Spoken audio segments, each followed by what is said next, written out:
नमस्कार। मैं हूं अभय श्रीवास्तव और आप मौजूद हैं न्यूज़ और व्यूज़ के ऑथेंटिक अड्डे पर, जिसका नाम है टॉकिंग स्टोरी। अखबारों में एक तस्वीर छपी है। ममता बनर्जी नबन्ना यानी बंगाल सरकार के दफ्तर में अकेली बैठी हुई हैं, इंतज़ार कर रही हैं। चारों तरफ कुर्सियां बिछी हुई हैं, लेकिन कुर्सियों पर कोई नहीं है। वो अकेली इंतज़ार कर रही हैं। किसका इंतज़ार कर रही हैं? जूनियर डॉक्टरों का इंतज़ार कर रही हैं। उन जूनियर डॉक्टरों का इंतज़ार कर रही हैं जो कि आरजी कर रेप एंड मर्डर केस में विरोध प्रदर्शन कर रहे हैं। पिछले 1 महीने से बंगाल सरकार के खिलाफ सड़कों पर उतरे हुए हैं। उनका वो इंतज़ार कर रही हैं। डॉक्टर नहीं आए, ममता बनर्जी से उन्होंने मुलाकात नहीं की और कुर्सियां खाली रह गईं।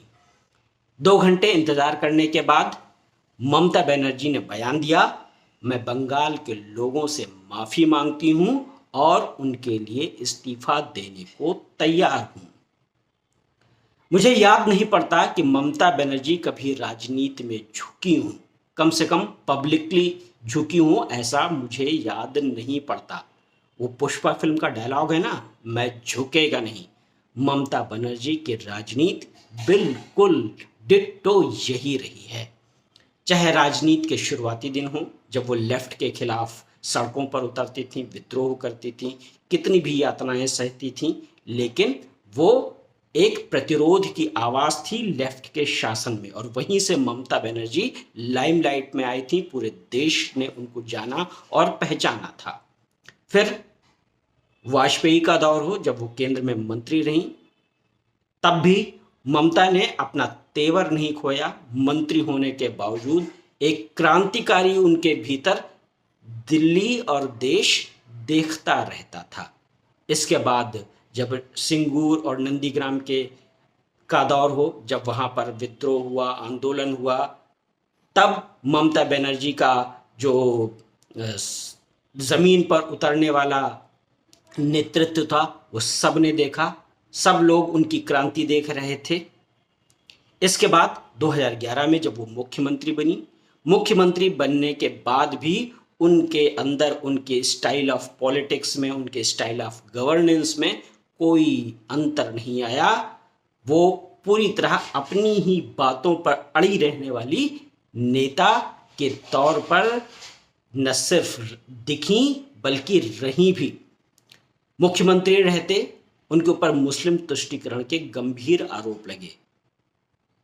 दुर्गा विसर्जन के मामलों में या और अन्य मामलों में कलकत्ता हाई कोर्ट की गंभीर टिप्पणियां, कलकत्ता हाई कोर्ट का स्पष्ट आदेश, इसके बावजूद ममता बनर्जी अपनी राजनीति से डिगती हुई नहीं दिखी। हाई कोर्ट के आदेशों के बावजूद राजनीतिक हिंसा के मामले हों, बीजेपी, लेफ्ट, कांग्रेस और यहाँ तक कि कोर्ट्स का चौतरफा दबाव आया, लेकिन ममता बनर्जी की पॉलिटिक्स में झुकेगा नहीं कायम रही।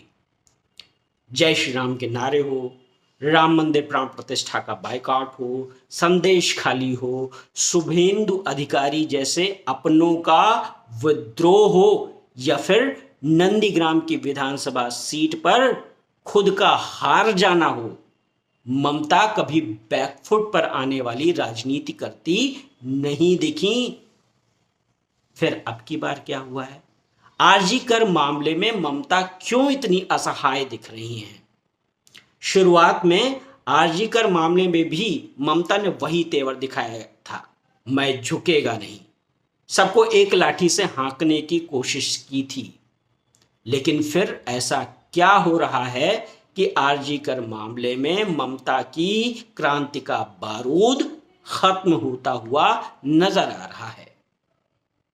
इसकी वजह जो मुझे लगती है वो ये है कि बंगाल ममता की क्रांति और भ्रांति के बीच स्पष्ट अंतर साफ देख रहा है।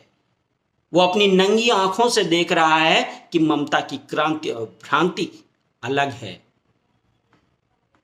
ममता मौजूदा समय में देश की इकलौती महिला मुख्यमंत्री हैं, लेकिन एक महिला के साथ एक जघन्य अपराध, इतना क्रूरतम पैशाचिक कृत्य, लेकिन ममता के चेहरे पर पीड़ा की एक रेखा शायद बंगाल को महसूस नहीं हुई, और इसीलिए वो क्रांति और भ्रांति के बीच का फर्क देख रहा है।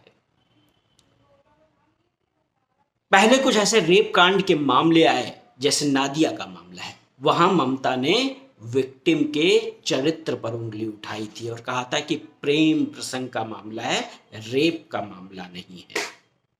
बंगाल की जनता मूक दर्शक बनी रही क्योंकि अविश्वास था, लेकिन मूक दर्शक बनी रही क्योंकि वो ममता का विरोध नहीं कर सकी, क्योंकि उसके सामने स्थितियां स्पष्ट नहीं थी, साफ नहीं थी।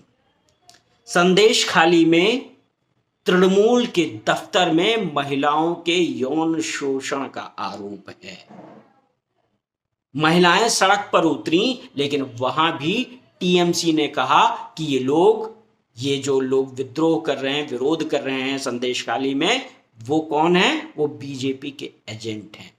उस मामले में भी बंगाल की जनता असहमत थी, लेकिन उसके पास प्रत्युत्तर नहीं था, डिसबिलीफ था, लेकिन कुछ भी शीशे की तरह साफ नहीं था कि सच क्या है, सच क्या नहीं है। लेकिन कहते हैं ना कि घड़ा भरता है। जनता के विश्वास को कुचलने का जो पाप है, उस पाप का घड़ा भरता है, और अब की बार वही हुआ है।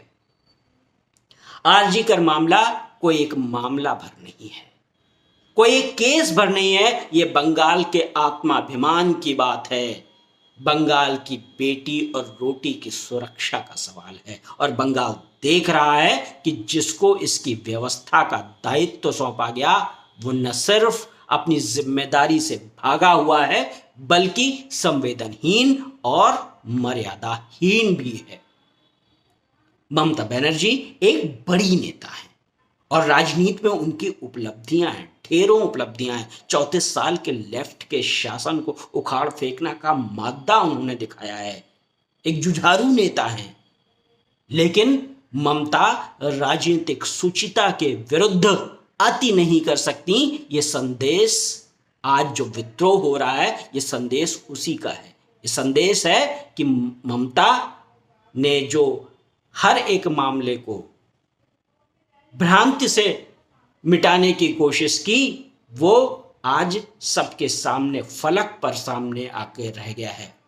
और ये संदेश अकेले ममता बनर्जी को नहीं है, राजनीति का ये संदेश मोदी, योगी, मोहन से लेकर के स्टालिन, सिद्धारमैया, नीतीश, नायडू, सबको है, सबको है जो राजनीति में है, कि राजनीति में आप सुचिता के मानदंडों को टेकन फॉर ग्रांटेड नहीं ले सकते हैं। आप जनता के विश्वास को कुचलने का, बार बार कुचलने का आप षड्यंत्र नहीं रच सकते हैं। अपनी राजनीतिक रोटियां सेकने के चक्कर में, अपनी राजनीतिक गोटियां सेट करने के चक्कर में जनता के विश्वास को धता नहीं पता सकते हैं। इसलिए मुझे लगता है कि अगर ये बंगाल से ये संदेश निकला है, आरजी कर मामले से ये संदेश निकला है, उस बंगाल से ये संदेश निकला है जिसने वंदे मातरम का नारा दिया था, स्वतंत्रता की क्रांति का जो जय घोष था वंदे मातरम, उस बंगाल से निकला है। वहां से अब की बार राजनीतिक सुचिता रखने का जो संदेश नेताओं को निकला है, वो संदेश बहुत अहम है। और ये संदेश बताता है कि भारत के लोकतंत्र की धमनियों में स्वतंत्रता और स्वाभिमान के भाव रक्त कणिकाओं की मानिंद चरय करते हुए बह रहे हैं। आपको मेरी ये एनालिसिस कैसी लगी, आप मुझे जरूर बताएं। अगर आपको लगता है कि मेरी किसी बात से, मेरे किसी पक्ष से आप असहमत हैं, तो आप जरूर लिखें। मैं उस पर, अगर मुझे लगा इंटरेक्शन के काबिल है, तो मैं उस पर आपसे विचार विमर्श करूंगा। और अगर सपोर्ट करते हैं तो बहुत अच्छी बात है, और आप अपना कोई नया पहलू रखते हैं तो शायद मेरा भी ज्ञानवर्धन हो। और इस वीडियो को आप लाइक कर लें, मेरे चैनल को सब्सक्राइब कर लें और बेल आइकन दबा लें। मैं आपको भारत के राजनीतिक मसलों पर अपनी एनालिसिस आपको पहुंचाता रहूँगा। भू राजनीतिक मसलों पर भी मेरी नज़र बनी रहती है और मैं उसकी भी जो चीज़ें हैं वो आप तक लाऊंगा। स्पष्टता के लिए आप खबरें तो बहुत देखते होंगे, सब कुछ जानते होंगे, मैं केवल कुछ स्पष्टता आपको आपके सामने रखने की कोशिश करता हूं। मुझे ये मौका दें। धन्यवाद। नमस्कार।